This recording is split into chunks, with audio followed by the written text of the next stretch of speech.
जगन्नाथ आज हूँ भैलेटाइन डे तो आम तो भैलेटाइन डे पालन करूँ लेकिन आमको जना न था यार पचर कहानी कौन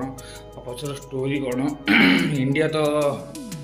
आपको एमती पालन करे किंतु आ पचर गोटे सत्य घटना अच्छी जहाँकि यूरोप रे जड़े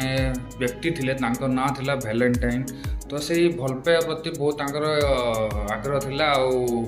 से सब जिन से बढ़ावा दूसरे सपोर्ट करते जो आम युवपीढ़ी भल पाने सपोर्ट कर बाहाघर करते किंतु यूरोपर राजा को ये सब पसंद नाला तो से भावुले कि राजा भावुले कि जदि आम सैन्यवाद एमती भल पाए तो काम प्रति ध्यान देवनी फोकस रही काम प्रति तो से कौन कले भैलेटाइन को फाँसी चढ़ाई ये दिन 14 फेब्रुआरी को फाँसी चढ़ाई देते तो सेट्र किसी जो से भैलेटाइन जार जार बाघ करते तो से मैंने यही दिन टाक पालन कले कि भैलेटाइन डे हिसाब से पालन करते तो ताकू देखिए आम इंडिया भी पालन कला तो यहाँ हूँ यार सत्य घटना तो आपड़ी भिडियो भल लगे लाइक शेयर करेंगे और चैनल को सब्सक्राइब